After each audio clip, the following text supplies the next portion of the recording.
තවත් මහදවල් මංකොල්ලයක් වුණා 2026 පස්වෙනි මාසේ 15 වෙනිදා. ලංකාවේ මෙතෙක් බැංකු ඉතිහාසයේ වැඩිම LC ප්‍රමාණයක් වාහන වලට ඇරියා. ඒ ඩොලර් වලින් කියනවා නම් ඩොලර් මිලියන 23.71. එක දවසක මේක උනේ මෙන්න මෙහෙමයි. ලංකාවේ වාහන ආනයනය කිරීමට තීරු බදු වලට 150ක අධිභාරයක් පැනවුවා ඊට පහුවෙන් දවසේ 16 වෙනිදා. හරිද? එතකොට අන්න ඒ නිවුස් එක ගියා ලංකාවේ ඉන්න විශාලතම ව්‍යාපාරය කියන්නේ මේ ඔයාලා අපි වගේ මේ පොඩි මිනිස්සුන්ට නෙමෙයි බිලියන පොතියෝ 10 දෙනෙක්ව මෙහෙම 1 2 3 4 කියලා දැම්මොත් ඉතින් පළවෙනි 3 දෙනෙක් තමයි මේ LC ඇරි. මේ අයට සල්ලි නැද්ද? හෙට ඩියුටි වැඩි කරනවා කියලා කවුද කිව්වේ මේගොල්ලන්ට? කොච්චර අපරාධයක්ද? ඒත් ඊළඟට කියන්නේ මේ 3 දෙනාට බරපතල චෝදනා තියෙනවා. මේ 3 දෙනාම වත්මන් ජනාධිපතිතුමාගේ අඹ යාළුවෝ නැත්නම් ගජ මිතුරුන්. එකක් තමයි ශ්‍රී ලංකා ගුවන් සේවාවත් එක්ක සම්බන්ධ චෝදනා තියෙනවා. තව එක්කෙනෙකුට තියෙනවා වාහන ගේන්නකොට මෝටර් වලට අඩු පවර් එකක් ගෙනලා ඩියුටි ගෙවලා තාමත් නඩු තියෙනවා. තවත් එක්කෙනෙකුට තියෙනවා අර ප්ලග්ස් වගේක් මොකක්ද හදන්න ඉල්ල ලොකු ටෙන්ඩරයක් දීලා ඒක කැන්සල් වෙන එක නඩු මේ අපි දන්න දේවල්.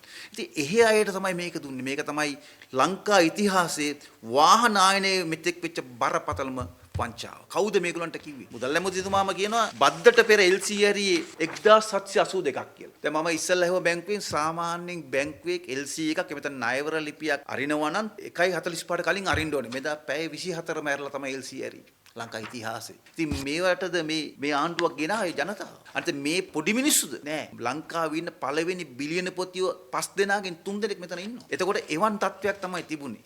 ඇයි එහෙම කරේ?